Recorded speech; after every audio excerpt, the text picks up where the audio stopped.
La primera carta de Pablo a los tesalonicenses. Esta es probablemente la carta de Pablo más temprana que tenemos, y su trasfondo se encuentra en el libro de Hechos, cuando Pablo y su colaborador Silas fueron a la antigua ciudad griega de Tesalónica. Y después de tan solo un mes, hablándole a las personas sobre las buenas nuevas de Jesús, un gran número de judíos y griegos comprometieron su lealtad a Jesús y formaron la primera comunidad de iglesias ahí. Pero se estaban cocinando los problemas.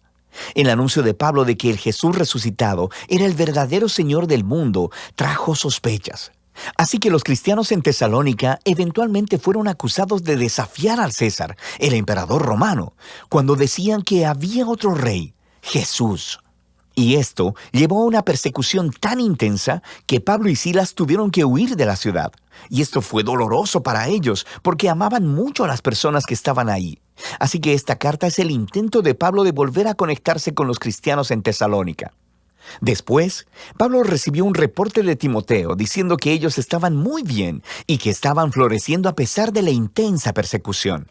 Él diseñó la carta en base a dos movimientos principales. Primero, una celebración de la fidelidad de ellos hacia Jesús, y luego, un reto a seguir creciendo como seguidores de Jesús. Y entonces, estos dos movimientos están rodeados de tres oraciones. La carta inicia con una oración de acción de gracias. Los dos movimientos están unidos por una oración de transición, y luego, la carta entera cierra con una oración final. Es un diseño hermoso. Pablo inicia dando gracias y celebrando la fe de los tesalonicenses, su amor por los demás y su esperanza en Jesús a pesar de la persecución. Él continúa relatando la historia de cómo se convirtieron, cómo ellos solían ser politeístas idólatras y cómo ellos estaban viviendo en una cultura donde todo en la vida estaba permeado por las instituciones y las prácticas que honraban a los dioses griegos y romanos. Y Pablo habla de cómo ellos dejaron a aquellos ídolos para servir al Dios vivo y verdadero, y cómo ahora están esperando la venida del Hijo de Dios desde el cielo. Así que, en una ciudad como Tesalónica, transferir tu lealtad hacia el Dios creador de Israel y al Rey Jesús tenía un costo: aislamiento de tus vecinos y hostilidad de tu familia. Pero para los tesalonicenses, el sobrecogedor amor de Jesús, quien murió por ellos, y la esperanza de su regreso, hacía que todo ello valiera la pena. Pablo luego hace un recuento de la historia de su misión en Tesalónica y de las queridas amistades que él formó allí con las personas. Aquí él usa metáforas realmente íntimas. Ellos lo trataron como su hijo y él se hizo como su madre. Y como su padre, él dice, nos hemos complacido en impartirles no solo el Evangelio de Dios, sino también nuestras propias vidas, pues llegaron a ser muy amados para nosotros. Pablo nos recuerda aquí que la esencia del liderazgo cristiano no se trata de tener poder o influencia. Es acerca de relaciones saludables y del servicio humilde y amoroso. Pablo les recuerda que jamás les pidió dinero. Él simplemente fue a amarlos y a servirles en el nombre de Jesús. Así que Pablo continúa reflexionándoles en la persecución que tienen en común, del mismo modo que Jesús fue rechazado y asesinado por su propio pueblo.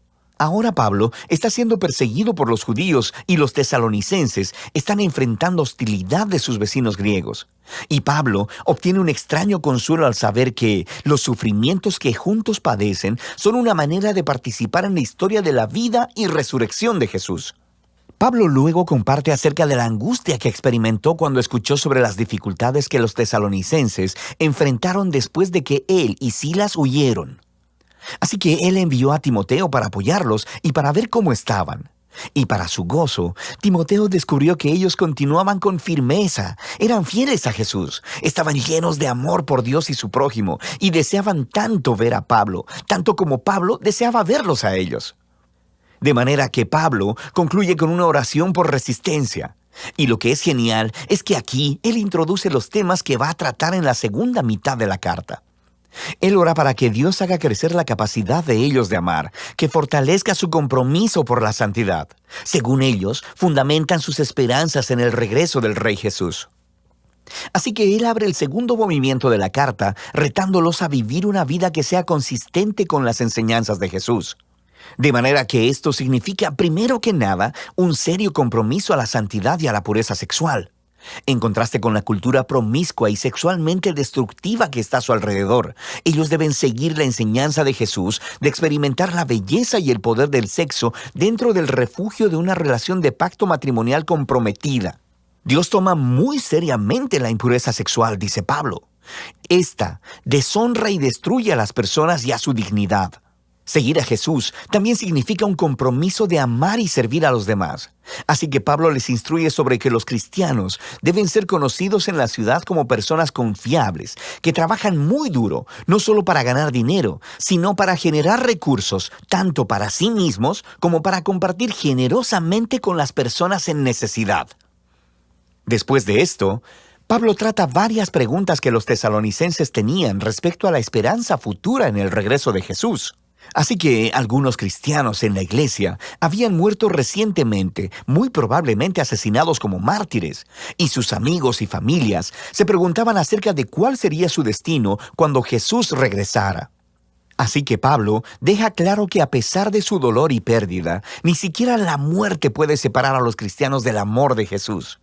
Cuando Él regrese como rey, Él traerá hacia sí mismo tanto a los vivos como a los muertos. Y Pablo aquí utiliza una imagen realmente genial. Usa un lenguaje que normalmente describiría la manera como un súbdito del César romano enviaría una delegación para recibir su llegada a la ciudad. Luego, Pablo aplica esta imagen a la llegada del Rey Jesús. Cristo también será recibido por una delegación de su pueblo, quienes se encontrarán con el Señor en el aire, le dan la bienvenida y lo escoltan de vuelta a este mundo, donde Él establecerá su reino de justicia y de paz. Pablo quiere entonces que los tesalonicenses vean cómo esta esperanza debe motivarlos a la fidelidad a Jesús. Así que Pablo se burla de la famosa propaganda romana que dice que es el César quien trae paz y seguridad. Por supuesto, la paz romana venía a través de la violencia, a través de esclavizar a sus enemigos y de la ocupación militar. Y Pablo advierte que Jesús regresará un día como rey y confrontará esta clase de injusticia. Los seguidores del Rey Jesús deben vivir en el presente como si ese día futuro ya estuviera aquí, a pesar de la oscuridad de la maldad humana a su alrededor. Ellos deben permanecer sobrios y alertas, mientras la luz del reino de Dios resplandece aquí en la tierra, tanto como en el cielo. Pablo concluye todas estas exhortaciones con una oración de esperanza, de que Dios permee sus vidas con su santidad, que los diferencie para que sean completamente devotos y sin culpa hasta el día del regreso del Rey Jesús. Primera de Tesalonicenses nos recuerda que desde el principio, el seguir a Jesús como Rey ha producido una manera de vivir contracultural o santa, y que esto a veces generará conflicto y sospecha entre nuestros vecinos. Pero la respuesta de los seguidores de Jesús a esta hostilidad siempre debe ser el amor, enfrentando la oposición con gracia y generosidad. Y esta manera de vivir está motivada por la esperanza en el reino venidero de Jesús que ya comenzó con su resurrección de entre los muertos. Así que de eso se trata Primera de Tesalonicenses: santidad, amor y esperanza futura.